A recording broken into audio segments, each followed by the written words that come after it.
ليظهره على الدين كله ولو كره المشركون اللهم صل على محمد وعلى آل محمد كما صليت على إبراهيم وعلى آل إبراهيم إنك حميد مجيد اللهم بارك على محمد وعلى آل محمد كما باركت على إبراهيم وعلى آل إبراهيم إنك حميد مجيد أما بعد فإن خير الحديث كتاب الله وخير الهدي هدي محمد صلى الله عليه وسلم وشر الأمور محدثاتها وكل محدثة بدعة وكل بدعة ضلالة أيها الناس أوصيكم ونفسي أولا بتقوى الله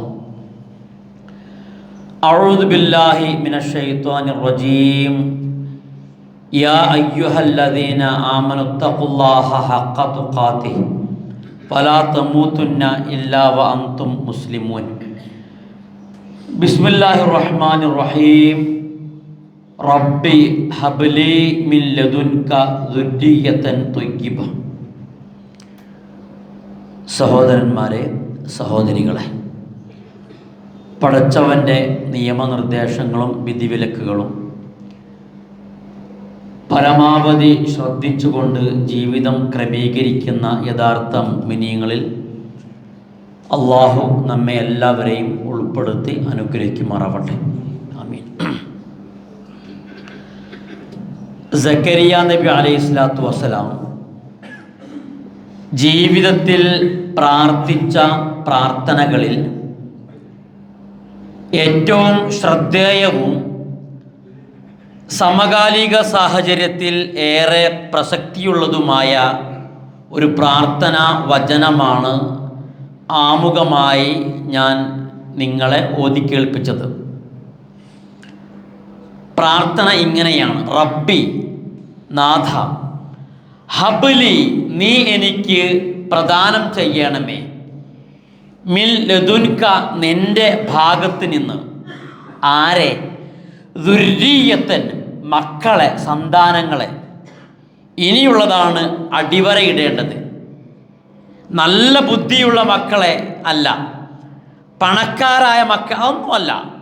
ദുർരിയത്തൻ ത്വയ്യിബത്തൻ, വൃത്തിയുള്ള ത്വയ്യിബത്തായ മക്കളെ എനിക്ക് നീ പ്രദാനം ചെയ്ത് എന്നെ അനുഗ്രഹിക്കണമേ എന്നായിരുന്നു സക്കരിയ നബി അലൈഹിസ്സലാത്തു വസ്സലാമയുടെ പ്രാർത്ഥന. ത്വയ്യിബത്തായ മക്കൾ എന്നതുകൊണ്ട് ഉദ്ദേശിക്കുന്നത്, വൃത്തിയുള്ള മക്കൾ എന്നതിൻ്റെ താല്പര്യം ബാഹ്യമായ വിഷയത്തിൽ മാത്രം വൃത്തി എന്ന അർത്ഥത്തിലല്ല. ഏറ്റവും മർമ്മപ്രധാനമായി ആന്തരികമായി ആദർശപരമായി ഒരുപാട് തലങ്ങളുണ്ട്. അച്ചടക്കമുള്ള, ധാർമ്മികതയുള്ള, മൊറാലിറ്റിയുള്ള, ദീനീബോധമുള്ള, കുളിർമയുള്ള, പേരൻസിന് ഭാരമായി മാറാത്ത, തലവേദന സൃഷ്ടിക്കാത്ത, നോക്കുമ്പോൾ കണ്ണിന് കുളിർമ വർദ്ധിപ്പിക്കുന്ന ഇങ്ങനെയുള്ള മക്കളെ നൽകി എൻ്റെ ലൈഫിനെ നീ ധന്യമാക്കണം തമ്പുരാനെ എന്നായിരുന്നു സക്കരിയ നബി അലൈഹിസ്സലാത്തു വസ്സലാമയുടെ റബ്ബിനോടുള്ള പ്രാർത്ഥന. പ്രിയമുള്ളവരെ, ഇന്ന് ഞാനും നിങ്ങളുമൊക്കെ അനുഭവിച്ചു കൊണ്ടിരിക്കുന്നൊരു പ്രയാസം, ആത്യന്തികമായി എൻ്റെയും നിങ്ങളുടെയും ഒക്കെ തന്നെ ആഭ്യന്തരമായ പ്രയാസം എന്താണ് എന്ന് രഹസ്യമായി ചോദിച്ചാൽ എന്താ നമ്മൾക്ക് ഉത്തരം പറയാം? സാമ്പത്തികമായ പ്രയാസമായിരിക്കില്ല. മക്കൾക്ക് ഭക്ഷണം കഴിക്കാൻ കൊടുക്കാനൊന്നുമില്ല, അവരെ പഠിപ്പിക്കാനോ ഇതൊക്കെ പ്രയാസം ഉണ്ടാകും. പക്ഷേ ആത്യന്തികമായി മക്കളെ പഠിപ്പിക്കാനോ വീടോ ഇതൊന്നും ഒരു പ്രയാസമല്ല. ഇതിനൊക്കെ സംവിധാനങ്ങളുണ്ട്. ഞാനും നിങ്ങളും ഇന്ന് അനുഭവിക്കുന്ന ആന്തരികമായ ആഭ്യന്തരമായ പ്രയാസം എന്താണ് എന്ന് രഹസ്യമായി എഴുതാൻ പറഞ്ഞാൽ നമ്മളൊക്കെ എന്താ പറയാം? നാം അനുഭവിക്കുന്നത് മക്കളുടെ പ്രയാസമാണ്. മക്കൾ ഭാരമായി മാറിക്കൊണ്ടിരിക്കുന്നു. മക്കൾ തലവേദന സൃഷ്ടിച്ചു കൊണ്ടിരിക്കുന്നു. മക്കളുടെ വിഷയത്തിൽ പബ്ലിക്കിലേക്ക്, പൊതുരംഗത്തേക്ക് ഇറങ്ങി നടക്കാൻ കഴിയാത്ത ഗതികേട് മക്കൾ ഉണ്ടാക്കുന്നു. ഇതൊക്കെയാണ് നമ്മുടെയൊക്കെ തന്നെ പ്രയാസമായി ഇന്ന് നമുക്ക് ഷെയർ ചെയ്യാനുള്ളത്, അല്ലേ? ഒരു വീട്ടിൽ പണ്ടൊക്കെ ഈ ആൺകുട്ടികൾ ഇങ്ങനെ വളർന്നു വരുന്നത് കണ്ടാൽ ആൺകുട്ടികൾ വലിയ തലവേദനയായി മാറിയിരുന്നു പണ്ട് കാലത്ത്. ഇന്ന് ആൺകുട്ടികളെക്കാൾ പെൺകുട്ടികൾ ഒരു വേള തലവേദനയും പ്രയാസവുമൊക്കെ സൃഷ്ടിക്കുന്ന ഒരു സാമൂഹിക സാഹചര്യം നിലനിൽക്കുന്നുണ്ട്. ഒരു വീട്ടിൽ എവിടെയാണ്, ഏത് ഇതൊന്നും നിങ്ങൾ ചോദിക്കരുത്. ഒരു കല്യാണ നിശ്ചയം നടക്കുകയാണ്, വിവാഹം ഉറപ്പിക്കാനുള്ള നിശ്ചയം. ഈ ഭാഗത്ത് എന്തായാലും പറയുന്നത് എനിക്കറിയില്ല. ഏതായിരുന്നാലും അസർ നമസ്കാരം കഴിഞ്ഞു. രണ്ട് കുടുംബത്തിലെയും പ്രധാനികളായ ആളുകൾ ആ വീട്ടിൽ സംഗമിച്ചിട്ടുണ്ട്. കലണ്ടർ എടുത്ത് ഡേറ്റ് ഇങ്ങനെ കാണാൻ വേണ്ടി ഇങ്ങനെ നോക്കുമ്പോഴാണ് അവിടെ ഒരു ചെറിയ അസ്വാരസ്യം, ഒരു ചെറിയ സ്പെല്ലിംഗ് മിസ്റ്റേക്ക് അവിടെ സംഭവിക്കാം. അപ്പോൾ എന്താ വിഷയം എന്നറിയങ്ങൾ, കല്യാണം കഴിക്കാൻ പോകുന്ന ചെറുക്കന് 2 മിനിറ്റ് മുന്നേ ഒരു ഫോൺ കോൾ വന്നതാണ്. ആരാ ഫോൺ കോൾ ചെയ്തത്? 2 ആഴ്ച മുമ്പ് അവൻ കാണാൻ പോയ പെൺകുട്ടിയാണ്. എങ്ങനെ നമ്പർ കിട്ടി, അത് കൊടുക്കാൻ, ഇതൊക്കെ വേറെ വിഷയം, ഇതൊക്കെ ഹറാമാണല്ലോ, അതിലേക്കൊന്നും ഞാൻ കടക്കുന്നില്ല. എന്താ അവൾ പറഞ്ഞത്? ഞാനും നിങ്ങളും തമ്മിലുള്ള വിവാഹം കൺഫേം ചെയ്യാൻ പോവാണല്ലോ, ഉറപ്പിക്കാൻ പോവാണല്ലോ. ഒരു നിലക്കും എനിക്ക് നിങ്ങളുമായി ദാമ്പത്യം പങ്കിടാൻ കഴിയില്ല. അന്ന് നിങ്ങൾ കാണാൻ വന്ന സമയത്ത് ഉപ്പയും ഉമ്മയും നിർബന്ധിച്ചതുകൊണ്ട് കാണാനും സംസാരിക്കാൻ ഞാൻ ഇരുന്ന് തന്നതാണ്. എനിക്ക് 3 വർഷം മുമ്പ് എൻ്റെ ക്യാമ്പസിൽ പഠിക്കുന്ന ഒരുത്തനുമായി എനിക്ക് ഒരു വല്ലാത്ത അറ്റാച്ച്മെൻ്റ് ഉണ്ട്. അവനെ ഒഴിവാക്കി നിങ്ങളെ കൂടെ വരാൻ എനിക്ക് കഴിയില്ല. ഈ ഒരു സന്ദർഭത്തിൽ, നിശ്ചയ സമയത്ത് നിങ്ങൾ ഈ ഒരു റിയാലിറ്റി തുറന്നു പറഞ്ഞാൽ നിങ്ങൾക്കും എനിക്കും ഒരു ലൈഫ് കിട്ടും. ഇല്ലെങ്കിലോ കല്യാണം നടക്കും, ദിവസങ്ങൾ കൊണ്ട്, മണിക്കൂറുകൾ കൊണ്ട് നാം പിരിയേണ്ടി വരും. ഇതാണ് ആ പെൺകുട്ടി ഫോൺ ചെയ്തത്. കലണ്ടർ അവിടെ തന്നെ വെച്ചു, ടേബിളിൽ വിളമ്പി വെച്ച ഭക്ഷണം കഴിച്ചു, തല താഴ്ത്തി പിരിഞ്ഞു പോകേണ്ട ഗതികേട് ആ വീട്ടിൽ സംഭവിക്കാം. ഈ പെൺകുട്ടി ആരാണെന്നറിയാം, ആരാണെന്ന് ഞാൻ പറയുന്നില്ല. പക്ഷേ ഈ പെൺകുട്ടിക്കൊരു പ്രത്യേകത ഉണ്ടായിരുന്നു. രാവിലെ ക്യാമ്പസിലേക്ക് പോകുമ്പോൾ ഉമ്മാക്ക് മുത്തം കൊടുത്ത് സലാം പറഞ്ഞു പോകുന്ന പെൺകുട്ടി, തിരിച്ചു വരുന്ന സമയത്ത് ഉമ്മാക്ക് കൈ കൊടുത്ത് സലാം പറഞ്ഞു വരുന്ന പെൺകുട്ടി, പ്രായപൂർത്തിയായി ഡിഗ്രി കഴിഞ്ഞ് മുവഹിദായ ഒരു തൗഹീദുള്ള ചെറുപ്പക്കാരനെ ഏൽപ്പിക്കണമെന്ന പ്രതീക്ഷയിലാണ് ഉപ്പയും ഉമ്മയും ഉള്ളത്. പക്ഷേ ആ പ്രതീക്ഷ തെറ്റി ഏതോ ഒരുത്തൻ്റെ കൂടെ പോകേണ്ട ഗതികേടിലേക്ക് ജീവിതം വഴിമാറുകയാണ്. ഇതാണ് ഇന്നത്തെ, വ്യാപകമാണ്, വിശാലമായി പറയുന്നില്ല. ഒരു ക്യാമ്പസിൽ ഒരു ആൺകുട്ടിയും 2 ആൺകുട്ടിയും ഒരു പെൺകുട്ടിയും മിസ്സിങ് വന്നു. 2 മണിക്കൂർ അന്വേഷണം നടത്തി. 2.5 മണിക്കൂറിന് ശേഷം അവരെ ഒരു അടുത്തുള്ള ടൗണിൽ നിന്ന് കണ്ടെത്തി. എന്നിട്ടോ പ്രിൻസിപ്പലെ ചേംബറിൽ ഈ 3 ആളുകളും ഹാജരാക്കപ്പെടുകയാണ്. ഈ പെൺകുട്ടിയുടെ ഉപ്പയും ഉണ്ടായിരുന്നു. ആ സമയത്ത് ഈ പെൺകുട്ടിയുടെ പ്രത്യേകത എന്താ അറിയോ? 2 ആഴ്ച മുമ്പ് വിവാഹം ഉറപ്പിച്ച പെൺകുട്ടിയാണ്. അപ്പോൾ ഈ പെൺകുട്ടി പ്രിൻസിപ്പലെ മുഖത്ത് നോക്കി ഇങ്ങനെ സംസാരിക്കുകയാണ്. അല്ല സർ, എൻ്റെ കൂടെ പഠിക്കുന്നവൻ്റെ ബൈക്കിൻ്റെ പിറകിലിരുന്ന് സെൽഫി എടുത്ത് അവൻ്റെ കൂടെ കറങ്ങുന്നതിന് എന്ത് തെറ്റാണ് നിങ്ങൾ കാണുന്നത്? ഞങ്ങൾ തമ്മിലുള്ള സൗഹൃദത്തെ എന്തിനാണ് നിങ്ങൾ ദുർവ്യാഖ്യാനിക്കുന്നത് എന്ന് ഈ പെൺകുട്ടി ചോദിക്കുന്നു പ്രിൻസിപ്പലോട്. പ്രിൻസിപ്പൽ ഈ കുട്ടിയുടെ ഉപ്പയുടെ മുഖത്ത് നോക്കുന്നു. ഉപ്പ മുഖം താഴ്ത്തുന്നു. പ്രിയമുള്ളവരെ, നാളെ എനിക്കും നിങ്ങൾക്കും വരാനിരിക്കുന്ന ഇത് കഥയോ ഐതിഹ്യമോ അല്ല, റിയലായ വിഷയമാണ്. ഇതാണ് നാട്ടിൽ സംഭവിച്ചുകൊണ്ടിരിക്കുന്നത്. ഇവിടെ നമ്മുടെ മക്കൾ നമുക്ക് തലവേദനയും ഭാരവുമായി മാറിക്കൊണ്ടിരിക്കുന്ന പ്രത്യേകമായ സാഹചര്യം. ഇന്ന് സാഹചര്യം ആകെ മാറി. വിവാഹം തന്നെ വേണ്ട.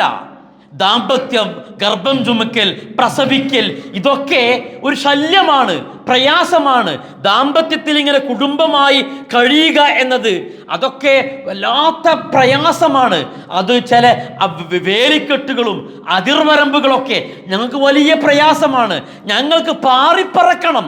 അനന്തമായ പ്രണയത്തിൻ്റെ, ആസ്വാദനത്തിൻ്റെ, എൻജോയ്മെൻറ്റിൻ്റെ ലോകത്ത് ഞങ്ങൾക്ക് പാറിപ്പറക്കണം. ആരും ഞങ്ങളെ നിയന്ത്രിക്കാൻ വരേണ്ടതില്ല. My body my choice. എൻ്റെ ബോഡിയുടെ അധികാരം, ചോയ്സ് എനിക്കാണ്. ആരും അതിൽ ഇടപെടേണ്ടതില്ല. ഈവൻ ഉമ്മ പോലും ഇടപെടേണ്ടതില്ല. ഞങ്ങൾക്ക് നിയന്ത്രിക്കാൻ കഴിയും. ഞങ്ങളുടെ സന്തോഷത്തിൽ ആരും ശല്യപ്പെടുത്താൻ വരേണ്ടതില്ല എന്ന് പറയുന്ന ആൺകുട്ടികളും പെൺകുട്ടികളും വർദ്ധിച്ചു കൊണ്ടിരിക്കുന്ന സാഹചര്യത്തിൽ പ്രിയമുള്ളവരെ, നമുക്ക് മക്കൾ തലവേദനയായി മാറുകയാണ്. വിശദീകരിക്കുന്നില്ല. ഇവിടെ ഞാനിങ്ങനെ കുറേ പ്രയാസങ്ങൾ ഇങ്ങനെ നിരത്തി വെക്കല്ല. ഇവിടെ എന്താണ് നമുക്ക് ചെയ്യാനുള്ളത്? ഇവിടെ ഇതാണ് വിഷയം. എന്താണ് ഈ ഒരു പുതിയ സാഹചര്യത്തിൽ നമ്മുടെ മുമ്പിലുള്ള സൊല്യൂഷൻ എന്താണ് എന്നുള്ളതാണ്. ഒറ്റെന്ന് പറയുന്നുള്ളൂ. അള്ളാഹുവിൻ്റെ റസൂൽ പറഞ്ഞ സംഗതിയുണ്ട്, ഞാൻ നിങ്ങളും അടിവരയിട്ട് മനസ്സിലാക്കുന്ന സംഗതിയാണ്. മക്കളെ എങ്ങനെയാണ് മക്കളെ ട്രീറ്റ് ചെയ്യേണ്ടത് എന്നതിന് പ്രവാചകൻ വളരെ സിമ്പിളായ 3 കാര്യങ്ങളും. ഒന്ന്, ലാഇബു സബ്അൻ, 1-ാമത്തെ വയസ്സ് മുതൽ 7-ാമത്തെ വയസ്സ് വരെ ഉപ്പയോടും ഉമ്മയോടുമുള്ള നിർദ്ദേശം, നീ നിന്റെ മകൻ്റെ മകളുടെ കൂടെ കളിക്കണം എന്നാണ്. ഇത് പ്രവാചകൻ വെറുതെ പ്രഖ്യാപിക്കല്ല, പ്രവാചകന് തിരക്ക, നമ്മളെക്കോളും തിരക്ക. പക്ഷെ ആ പ്രവാചകൻ കളിച്ചു. ആനയായി, മൃഗമായി, പശുവായി, ഒട്ടകമായി പ്രവാചകൻ നിന്നു കൊടുത്തു. പേരമക്കളെ കയറ്റി, അല്ലേ, നീ അങ്ങനെ നയിക്കാൻ പറഞ്ഞു. ആ നിലക്ക് പ്രവാചകൻ കുട്ടികളോട് ആ നിലക്ക് കളിച്ചു എന്ന് അള്ളാഹുവിൻ്റെ പ്രവാചകൻ്റെ ഹദീസ് പഠിപ്പിക്കുക. 1 മുതൽ 7 വരെ മക്കളോട് കളിക്കണമെന്നാണ്. ശരി, ഇനിയോ 7 മുതൽ 14 വരെ പ്രവാചകൻ പഠിപ്പിക്കുന്നു, അദ്ദിബു സബ്അൻ, നീ മക്കളെ അദബ് പഠിപ്പിക്കണം, മൊറാലിറ്റി പഠിപ്പിക്കണം, ധാർമ്മികത പഠിപ്പിക്കണം. വേണ്ടേ? സക്കാത്തിൻ്റെ കാരക്കയിൽ നിന്ന് ഒരു ചീന്തെടുത്ത് പേരക്കുട്ടി വായലിട്ടു. പ്രവാചകൻ പറയുന്നു, കഹിൻ കഹിൻ അലം തഅലം അന്ന ഹാദാ ലാ യജൂസു ലി ആലി മുഹമ്മദ്, നമ്മുടെ കുടുംബത്തിന് സക്കാത്ത് അനുവദനീയമല്ല. നിനക്കറിയില്ല മോനെ? വായിൽ കൈയിട്ട് അത് അടർത്തിയെടുത്തു, തുപ്പാൻ പറഞ്ഞു. ധാർമ്മികത ലൈവായി വല്ലിപ്പ പഠിപ്പിക്കുന്നു. നോക്കൂ നിങ്ങൾ, ധാർമ്മികതയുടെ ശിക്ഷണത്തിൻ്റെ ആദ്യ പാഠശാലയാണ് മദ്രസ. മദ്രസ ശരിക്ക് വളരെ ഗൗരവത്തിൽ ശ്രദ്ധിക്കേണ്ട സംഗതിയാണ്. നമ്മൾ മക്കൾക്ക് മദ്രസയിൽ നിന്ന് കൃത്യമായ തർബിയത്തും തസ്കിയത്തും ലഭിക്കാത്തതിൻ്റെ തിക്തഫലമാണ് ഇന്ന് പുതിയ തലമുറ അനുഭവിക്കുന്നത്. ഞാനും നിങ്ങളുമൊക്കെ മദ്രസക്ക് ഒരുപാട് പ്രാധാന്യം കൽപ്പിക്കുന്നില്ല. പക്ഷേ സ്കൂളിലെ PTA, MTA, എക്സിക്യൂട്ടീവ്, ഇതിലൊക്കെ നമ്മൾ ഭയങ്കര ഇമ്പോർട്ടൻസാണ്. പക്ഷെ മദ്രസ ഒരു 2-ാം നമ്പർ പരിപാടി. മദ്രസയുടെ ഫീസ് കൊടുക്കാൻ കഴിയുന്നില്ല, കൃത്യമായി മീറ്റിങ്ങിൽ പോകുന്നില്ല, അധ്യാപനത്തെക്കുറിച്ച് അന്വേഷിക്കുന്നില്ല, ഇതൊന്നുമില്ല. സ്കൂള് ഭയങ്കരമാണ്, വേണ്ട എന്നല്ല. പക്ഷേ ഒരു വേള സ്കൂളുകളെക്കാളും മദ്രസ തല വിദ്യാഭ്യാസത്തിന് കൃത്യമായി പരിഗണന കഴിയണം. ഇപ്പം മദ്രസയിൽ അഡ്മിഷന് സമയമാണ്, അന്വേഷിക്കണം, കൃത്യമായി പഠിപ്പിക്കപ്പെടണം. മദ്രസയുടെ വിഷയത്തെക്കുറിച്ചുള്ള ഇടപെടലുകൾ വേണം. അധ്യാപനങ്ങൾ നവീകരിക്കണം, നന്നാക്കണം. കൃത്യമായ തസ്കിയത്തും തർബിയത്തും ചിട്ടയും ഖുർആൻ പാരായണം അടക്കമുള്ള വിഷയം മക്കൾക്ക് ലഭിക്കണം. ഫീസ് ഒരു പ്രശ്നമാക്കരുത്. എത്ര പൈസ നമ്മൾ കളയുന്നുണ്ട്, പക്ഷെ മദ്രസയിൽ ഒരു 200-300 കൊടുക്കുക ഒക്കെ പ്രയാസ. അത് മാറണം, കാഴ്ചപ്പാട് മാറണം. ആ നിലക്ക് കൃത്യമായ തർബിയത്ത് കൊടുക്കാൻ പ്രിയമുള്ളവരെ നമുക്ക് കഴിയണം. അദ്ദിബു സബ്അ, മക്കൾക്ക് അദബ് കൊടുക്കണം എന്നാ, മൊറാലിറ്റി കൊടുക്കണം എന്നതാ. ഇനി മൂന്നാമതോ 14 മുതൽ, ഇപ്പോൾ 1 മുതൽ 7, 7 മുതൽ 14ആയി. ഇനി 14 മുതൽ 21 വരെ വല്ലാത്ത പ്രയാസകരമായ സമയമാണ്. മക്കളിങ്ങനെ കൺട്രോൾ തെറ്റിപ്പോകുന്ന, തെറിച്ചു പോകുന്ന പ്രണയലോകത്ത് വിരാജിക്കുന്ന സമയമാണ് 14 മുതൽ 21 വരെ. ആ സമയത്ത് അള്ളാഹുവിന്റെ റസൂൽ പറയാ, എന്താ നിങ്ങൾ സ്വാഹിബു സബ്അ, നീ നിന്റെ മകൻ്റെ മകളുടെ സ്വാഹിബ്, ഉറ്റ ഫ്രണ്ടാകണം, ഇൻറ്റിമേറ്റ് സുഹൃത്താകണം, അടുത്ത കൂട്ടുകാരനാകണമെന്ന കഴിയുന്നില്ല. ഇതാ പ്രയാസം. 14 മുതൽ ഉള്ള പ്രായം വരുമ്പോൾ മാതാപിതാക്കളും മക്കളും ഇങ്ങനെ ക്രമേണ ഇങ്ങനെ അകന്നു പോവുക. സലാം പറയാൻ കഴിയുന്നില്ല, കൈ കൊടുക്കാൻ കഴിയുന്നില്ല, തോളിൽ കൈവെക്കാൻ കഴിയുന്നില്ല, ചർച്ചയില്ല. ചില വീട്ടിൽ പേരൻസും മക്കളും ഒരു ചർച്ചയുമില്ല, സന്തോഷമില്ല, ചിരിയില്ല, ഷെയറിംഗ് ഇല്ല, പങ്കുവെക്കലില്ല. ഇങ്ങനെയുള്ള ചില സെമിത്തേരിയൻ ഫാമിലികളായി, ശ്മശാന കുടുംബമായി കഴിയുന്ന ഒരുപാട് കുടുംബമുണ്ട്. സന്തോഷമല്ല. ഒരു ഖുത്ബ കഴിഞ്ഞാൽ വേണ്ട നിറങ്ങൾ, ഒരു ഖുത്ബ കഴിഞ്ഞാൽ ഖുത്ബയ്ക്ക് ശേഷം അന്ന് വെള്ളിയാഴ്ച ഉച്ചക്കന്നെ വേണമെന്നില്ല, രാത്രി കുഴപ്പമില്ല, ആ വീട്ടുകാരൊന്ന് ഇരിക്കണം. ഭക്ഷണത്തിന് ശേഷം ആയിക്കോട്ടെ ഒരു 10 മിനിറ്റ്, എന്നിട്ടോ ഒരു ചെറിയ ചർച്ച. ഇന്നത്തെ ഖുത്ബ മോൻ പറയാ, ഉപ്പ പറയാ, മോനെ എന്താ നിനക്ക് മനസ്സിലായത്, മോളെ ഈ ഒരു ഡിഗ്രിക്കാരത്തിയല്ലേ, എന്താ? ആ നിലക്കൊരു ഓപ്പൺ ഡിസ്കഷൻ, ചർച്ച ഇതൊന്നും ഇല്ല. ഒരുമിച്ച് ഭക്ഷണം കഴിക്കുക, ഒരുമിച്ച് ചർച്ച ചെയ്യുക, ഇതൊന്നും ഇന്ന് പല വീടുകളിലും നടക്കുന്നില്ല. അതുകൊണ്ട് മോൻ വേറെ പോകും, മോള് വേറെ പോകും. അങ്ങനെ ഒരു രീതിയിലുള്ള യാന്ത്രികമായ ലോകത്ത് കറങ്ങിക്കൊണ്ടിരിക്കുന്ന രീതിശാസ്ത്രമാണ് പ്രിയമുള്ളവരെ നമുക്ക് കാണാൻ കഴിയുന്നത്. ഇവിടെ മക്കളെ ഒരു കാര്യമില്ല, വെറുതെയാണ് ചൂടാവുക, ഫയർ ചെയ്യുക, ഷൗട്ട് ചെയ്യുക, ഒരു കാര്യമില്ല. അത് വിപരീത ഫലം ഉണ്ടാക്കൂ. മറിച്ച് റസൂൽ പറയാ, സ്വാഹിബ്, നീ നിന്റെ മകളെ ചേർത്തി പിടിക്കണം. മൊബൈല് വേണ്ടി വരും. ഒരു പക്ഷേ അവയ്ക്ക് പ്രൊജക്റ്റും അസൈൻമെൻറ്റും ഒക്കെ ചെയ്യാണ്ടാകും, മൊബൈൽ വേണ്ടി വരും. പക്ഷേ ആ മൊബൈൽ മിസ്ഡ് കോൾ ഏതൊക്കെയാണ്, ഡയൽഡ് കോൾ ഏതൊക്കെയാണ്, റിസീവ്ഡ് കോൾ ഏതൊക്കെയാണ് എന്ന് കൃത്യമായി അറിയാൻ ഒരു ട്രാൻസ്പറൻസി, ഒരു സുതാര്യത വേണം. ഇടയ്ക്ക് പരിശോധിക്കാൻ കൊടുക്കാൻ കഴിയണം, നോക്കാൻ കഴിയണം. മോനെ, നിനക്ക് മൊബൈല് അനിവാര്യമാണെന്ന് ഉപ്പാക്കറിയാം, പക്ഷേ നീ ഒറ്റക്കായിരിക്കും. നിന്റെ പാസ്വേഡില്ലേ, നിനക്ക് മാത്രം അറിയുന്ന ഒരു ലോക്കില്ലേ, ആ ലോക്ക് പൊട്ടിക്കാൻ കഴിയുന്ന പടച്ചവന്റെ സാന്നിധ്യത്തിൽ നീ ഹാജരാക്കപ്പെടുമെന്ന ബോധം വേണം എന്ന് പറയാൻ കഴിയണം. അല്ലേ? യൗമ, ഒരു ദിവസമുണ്ട്, തുബുല, അന്ന് പബ്ലിക്കാവും, പരസ്യമാകും. അസറായിർ, പാസ്വേഡ്, രഹസ്യ കോഡ്, നിനക്കും നിന്റെ ചെങ്കിന് മാത്രം അറിയുന്ന ഒരു പാസ്വേഡില്ലേ, ആ പാസ്വേഡ് പൊട്ടിക്കാൻ കഴിയുന്ന ലോകത്ത് നീ ഹാജരാക്കപ്പെടുമെന്ന ബോധ്യം കൊടുക്കണം മക്കൾക്ക്. വേണ്ടേ? അതല്ലേ ലുക്മാൻ നബി കൊടുത്തത്? CCTV ഇല്ലാത്ത, IT സംവിധാനങ്ങളില്ലാത്ത ഒരു കാലമുണ്ടായിരുന്നു. ആ സമയത്ത് ബാപ്പ കൊടുക്കുന്നു ഉപദേശം മകന്, മോനെ, ഒരു നിസ്സാരമായ മൈന്യൂട്ടായ ഒരു വിഷയം നീ പാറക്കെട്ടുകൾക്കുള്ളിൽ വെച്ചാൽ, ഭൂമിയുടെ ഏതെങ്കിലും ഒരു നിഗൂഢ കേന്ദ്രത്തിൽ ഒതുക്കി വെച്ചാൽ, ആകാശലോകത്തുള്ള രഹസ്യമായ ഒരു ഇടത്തിൽ നീ അതിനെ സേവ് ചെയ്താലും നിന്റെ ആ പ്രൈവസി, സ്വകാര്യത, ആ പാസ്വേഡ് അത് പബ്ലിക്കാക്കാൻ, അത് തുറന്നടിക്കാൻ കഴിയും അള്ളാഹ്ക്ക്. അത് പുറത്തു കൊണ്ടുവരും പടച്ചവൻ. അതുകൊണ്ട് നീ ശ്രദ്ധിക്കണം എന്ന് പറയുന്ന ഒരു പിതാവ്.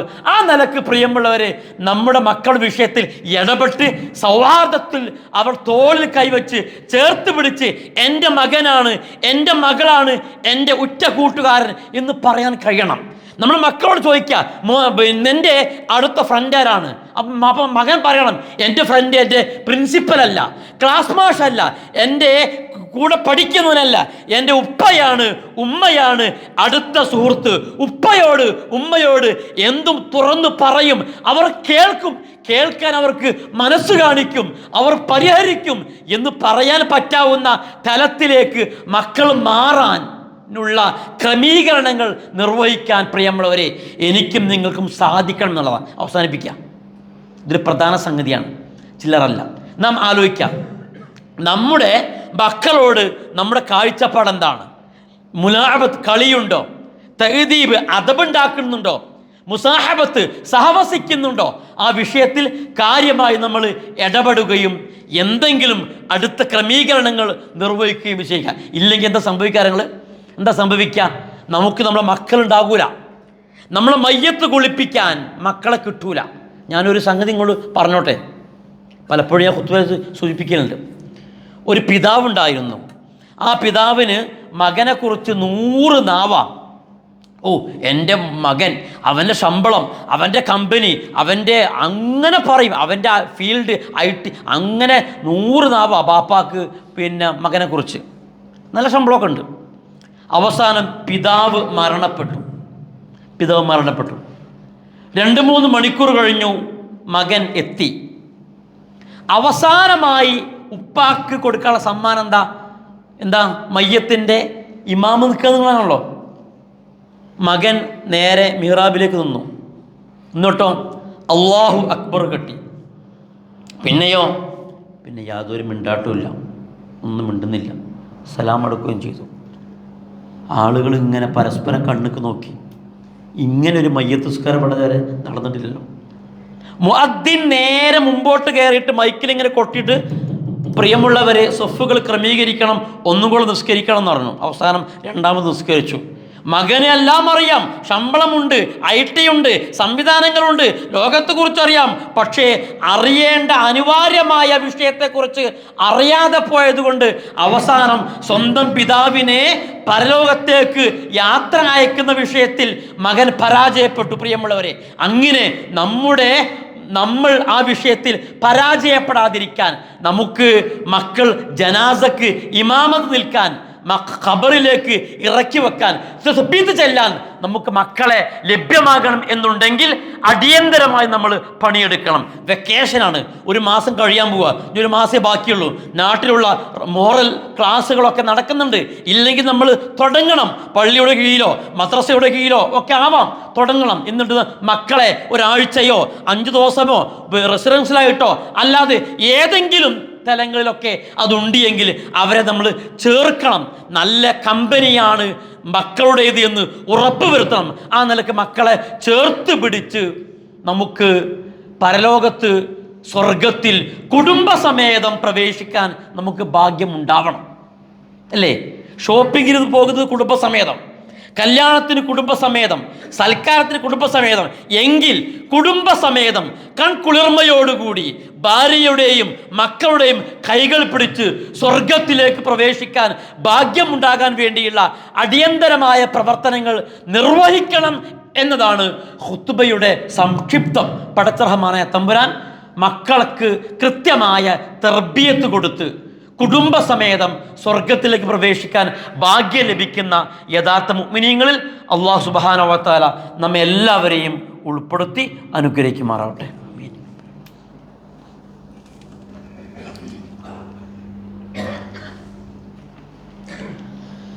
അൽഹംദുലില്ലാഹി റബ്ബിൽ ആലമീൻ വൽ ആഖിബത്തു ലിൽ മുത്തഖീൻ വലാ ഉദ്വാന ഇല്ലാ അലൽ ളാലിമീൻ. സഹോദരന്മാരെ, സഹോദരികളെ, അള്ളാഹുവിൻ്റെ നിയമനിർദ്ദേശങ്ങളും വിധിവിലക്കുകളും ശ്രദ്ധിക്കണമെന്ന് ഒരിക്കൽ കൂടെ ഉണർത്തുകയാണ്. റബ്ബ് നമ്മെ എല്ലാവരെയും അനുഗ്രഹിക്കുമാറാവട്ടെ. സൊഫുകൾ ഒന്നും കൂടെ ക്രമീകരിക്കേണ്ടതിന് ചില ഗ്യാപ്പുകളുണ്ട് സഫിൻ്റെ ഇടയിൽ. ഒന്നുകൂടെ ആ സഫുക്ക് ഒന്ന് കയറി നിന്നിട്ട് സഫിൻ്റെ പൂർത്തീകരണം നമസ്കാരത്തിൻ്റെ സ്വീകാര്യതയുമായി ബന്ധപ്പെട്ടതാണെന്ന് പ്രവാചകൻ സൂചിപ്പിച്ചതുകൊണ്ട് റസൂൽ ഒരിക്കലും ഇങ്ങനെ പ്രസംഗിക്കുമ്പോൾ 2 ആളുകൾക്ക് മുമ്പിലിരിക്കാൻ സ്ഥലമുണ്ട് കേട്ടോ. അപ്പോൾ ഒരാൾ നേരെ മുന്നിൽ വന്നിരുന്ന് ഒരാൾ നേരെ പിറകിലും പോയിരുന്ന്. അപ്പോൾ അള്ളാൻ്റെ റസൂല ഓൺ ദി സ്പോട്ടിലാണ് ഇടപെടുക. റസൂല പറഞ്ഞു, ഒന്നാമത്തെ ആൾ അള്ളാഹുവിനോട് അടുത്തു, അള്ളാഹ് അവനോടും അടുത്തു. 2ാമത്തെ ആൾ സ്ഥലം ഉണ്ടായിട്ട് ഇങ്ങനെ നോക്കിയിട്ട് ബാക്കിൽ പോയിരുന്നു, അള്ളാഹോട് അകന്നു, അള്ളാഹ് അവനോടും അകന്നു എന്നാണ്. അപ്പോൾ നമ്മൾ ഗ്യാപ്പ് ഫില്ല് ചെയ്തിട്ട് ചാരുന്നില്ല. ചില പള്ളിയിലൊക്കെ ഭയങ്കര ഉറക്കും ചാരലൊക്കെ, ഇവിടെ ഒന്നുമില്ല, സന്തോഷം. ഈ ഖുതുബക്കിടക്ക് ഒരു പ്രത്യേക സമയമുണ്ടല്ലോ, ആ സമയത്ത് നമ്മുടെ ഒരു പ്രാർത്ഥന റബ്ബുമായി കണക്ട് ചെയ്താൽ അത് അള്ളാഹ് സ്വീകരിക്കുന്ന, അത് ഒന്നാം ഖുതുബക്ക് അടക്കണം, രണ്ടാം ഖുതുബ അടക്കണം നമുക്കറിയില്ല. പക്ഷെ അത് കിട്ടണമെങ്കിൽ എന്ത് വേണം? A to Z വരെ, സ്റ്റാർട്ടിങ് മുതൽ ഫിനിഷിങ് വരെ ഉറങ്ങാതെ ശ്രദ്ധയോടുകൂടി ഇരുന്നാലേ അത് കിട്ടുള്ളൂ. ആ നിലയ്ക്ക് ഇൻഷാ അല്ലാഹ് അങ്ങനെയുള്ള ആ സമയം പ്രാർത്ഥനയ്ക്ക് ഉത്തരം കിട്ടുന്ന ഭാഗ്യവാന്മാരിൽ റബ്ബ് നമ്മെ എല്ലാവരെയും ഉൾപ്പെടുത്താൻ അനുഗ്രഹിക്കുമാറാവട്ടെ. പ്രിയമുള്ളവർ, ഇന്ന് ഏപ്രിൽ 25 അടുത്ത വ്യാഴാഴ്ച മെയ് 1. മെയ് 1 മെയ് ദിനമായിട്ടാണ് അറിയപ്പെടുന്നത്, ലോക തൊഴിലാളി ദിനം. ആ തൊഴിലാളി ദിനവുമായി ബന്ധപ്പെട്ട് അന്നും പിറ്റേന്നും തലേ ദിവസമൊക്കെ തൊഴിലാളി മുതലാളി ബന്ധത്തെക്കുറിച്ചുള്ള ചർച്ചകളും ആലോചനകളും സമ്മേളനങ്ങളും ഒക്കെ ഉണ്ടാവാറുണ്ട്. നമ്മൾ കേൾക്കുന്നവരും കാണുന്നവരും ഒക്കെയാണ്. തൊഴിലാളികളുടെ ബാധ്യതകൾ, മുതലാളിമാരുടെ ബാധ്യതകൾ, എങ്ങനെയാണ് ആ ബന്ധം, ഇതൊക്കെ ചർച്ച ചെയ്യും. പക്ഷെ നമ്മൾ ശ്രദ്ധിക്കേണ്ടത്, മുതലാളി തൊഴിലാളി ബന്ധം എങ്ങനെയായിരിക്കണം എന്നതിന് ആധികാരികമായി ആ ബന്ധത്തെക്കുറിച്ച് ലോകത്തെ പഠിപ്പിച്ചത് പരിശുദ്ധ ഇസ്ലാമാണ്. ഇപ്പോൾ കുറേ സംഘടനകളൊക്കെ ഉണ്ടെങ്കിലും ശരി, ഇസ്ലാമാണ് തൊഴിലാളി മുതലാളി ബന്ധത്തിൻ്റെ ഹൃദ്യതയെക്കുറിച്ച്, സർഗാത്മകതയെക്കുറിച്ച് ലോകത്തെ പഠിപ്പിച്ചത്. ഇത് നമ്മൾ പറയണം, നമ്മൾ പ്രചരിപ്പിക്കണം. ദീനിൻ്റെ പ്രൊമോട്ടർമാർ നമ്മളാവണം. ദീന് സുന്ദരമാണ്, ദീനിൽ ഒരുപാട് വിഷയങ്ങളുണ്ട്. ഇത് പറയാതിരുന്നാൽ ദീന് തെറ്റിദ്ധരിപ്പിക്കപ്പെടും. അതുകൊണ്ട് സൂചിപ്പിക്കുക. അതുകൊണ്ട് എന്താണ് ഈ വിഷയത്തിൽ മതം പറയുന്നത്? ഏറ്റവും ചുരുങ്ങിയത് തൊഴിലാളിയുടെ വിയർപ്പ് വറ്റുന്നതിന് മുമ്പ് മുതലാളി തൊഴിലാളിക്ക് ശമ്പളം കൊടുക്കണം. ഏതാ എടങ്ങേറാക്കാൻ പാടില്ല എന്നാ. എടങ്ങേറുള്ള ജോലിയാണ് തൊഴിലാളി ചെയ്യുന്നത് എങ്കിൽ മുതലാളി അവനെ സഹായിക്കണമെന്ന.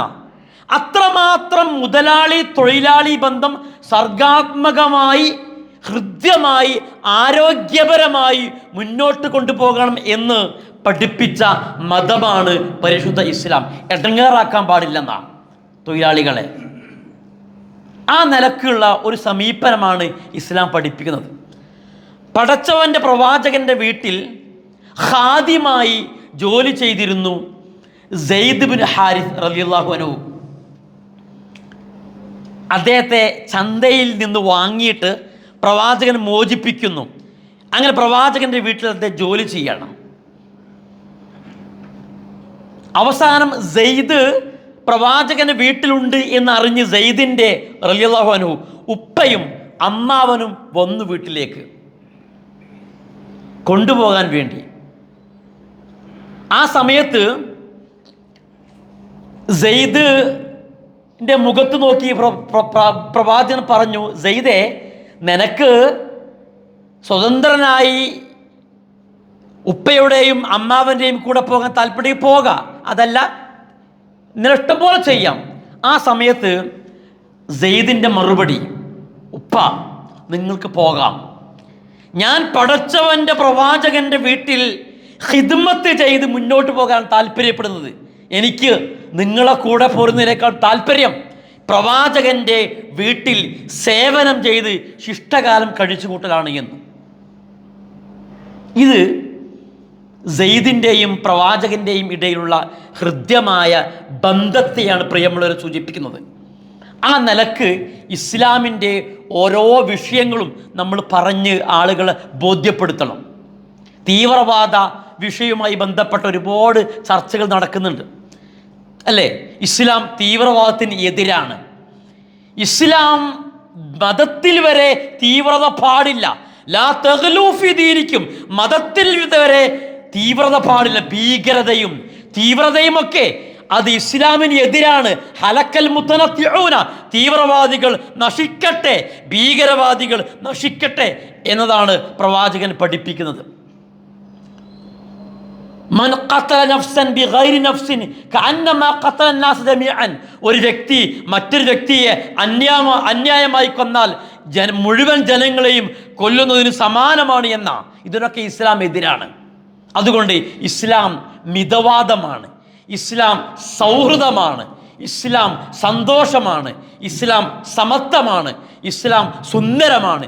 ഇസ്ലാമിൻ്റെ സുഗന്ധമുള്ള ആ പൂങ്കാവനത്തിലെ പുഷ്പങ്ങളെ പരിചയപ്പെടുത്തേണ്ടത് ഞാനും നിങ്ങളുമാണ്. ആ നിലക്ക് ഇസ്ലാമിൻ്റെ സുന്ദരമായ മുഖങ്ങളെ ജനങ്ങൾക്ക് കൈമാറി ദീനിലേക്ക് ജനങ്ങൾ ക്ഷണിക്കുന്ന യഥാർത്ഥ മുഅ്മിനീങ്ങളായി മാറുവാൻ പ്രിയമുള്ളവരെ നമുക്ക് സാധിക്കേണ്ടതുണ്ട്. അല്ലാഹു സുബ്ഹാനഹു വ തആല ഇസ്ലാമിൻ്റെ സുന്ദരമായ മുഖത്തെ ജനങ്ങൾക്ക് പ്രദർശിപ്പിച്ച് ദീനിലേക്ക് ഗുണകാംക്ഷയോടുകൂടി ജനങ്ങളെ ക്ഷണിക്കുന്ന യഥാർത്ഥ പ്രബോധകന്മാരിൽ റബ്ബ് നമ്മെ എല്ലാവരെയും ഉൾപ്പെടുത്തി അനുഗ്രഹിക്കുമാറാവട്ടെ. ഇസ്ലാമിനെ കുറിച്ചുള്ള തെറ്റിദ്ധാരണകൾ അകറ്റി ദീനിൻ്റെ സുന്ദരമായ മുഖം ജനങ്ങൾക്ക് പരിചയപ്പെടുത്തി ഇസ്ലാം പ്രബോധനം നിർവഹിക്കുന്ന യഥാർത്ഥ മുഅ്മിനീങ്ങളിൽ റബ്ബ് നമ്മെ എല്ലാവരെയും ഉൾപ്പെടുത്തി അനുഗ്രഹിക്കുമാറാവട്ടെ. കണ്ണിന് കുളിർമയും മനസ്സിന് ആനന്ദവും മക്കളിൽ നിന്ന് കാണുവാനുള്ള ഭാഗ്യം നൽകിയ റബ്ബ് നമ്മെ എല്ലാവരെയും അനുഗ്രഹിക്കുമാറാവട്ടെ. മതത്തിൻ്റെയും മതപ്രവർത്തനത്തിൻ്റെയും ഒക്കെ മുമ്പിൽ മതവിഷയങ്ങൾക്ക് ചുക്കാൻ പിടിക്കുന്ന ദീനി സ്നേഹമുള്ള മക്കളാക്കി മാറുവാൻ റബ്ബ് നമ്മുടെ മക്കളെയൊക്കെ മക്കളെയൊക്കെ അതിന് അനുഗ്രഹം ചെയ്ത് പടച്ച റബ്ബ് നമ്മെ എല്ലാവരെയും നമുക്ക് ആ നിലക്കുള്ള അനുഗ്രഹം റബ്ബ് നൽകുമാറാവട്ടെ. പടച്ചവനെ, നാളെ ഞങ്ങൾ മരണപ്പെടുമ്പോൾ ദഅവത്തിൻ്റെ നന്മയുടെ നേതൃത്വം ഏറ്റെടുക്കുന്ന സന്തോഷകരമായ കൺകുളിർമയോടുകൂടിയുള്ള മക്കളായി ഞങ്ങളുടെ മക്കളെ കാണുവാനുള്ള ഭാഗ്യം നൽകി ഞങ്ങളെ നീ അനുഗ്രഹിക്കണമേ തമ്പുരാനെ. അപാകതകളും പാളിച്ചകളും ഞങ്ങൾക്ക് നീ വിട്ടുപുറത്ത് മാപ്പാക്കി തരണമേ തമ്പുരാനെ. പെട്ടെന്നുള്ള മരണത്തിൽ നിന്നും വേദനാജനകമായ അസുഖങ്ങളിൽ നിന്നും ഞങ്ങളെയും കുടുംബത്തെയും നീ കാത്ത് രക്ഷിക്കണമേ തമ്പുരാനെ. അല്ലാഹുമ്മ ഗ്ഫിർ ലിൽ മുഅ്മിനീന വൽ മുഅ്മിനാത്ത് വൽ മുസ്ലിമീന വൽ മുസ്ലിമാത്ത് ലിൽ അഹ്യാഇ മിൻഹും വൽ അംവാത്ത് ഇന്നക മുജീബുദ് ദഅവാതി യാ ഖാദിൽ ഹജാത്ത്. റബ്ബനാ തഖബ്ബൽ മിന്നാ ഇന്നക അൻതസ് സമീഉൽ അലീം വതുബ് അലൈനാ ഇന്നക അൻതത് തവ്വാബുർ റഹീം.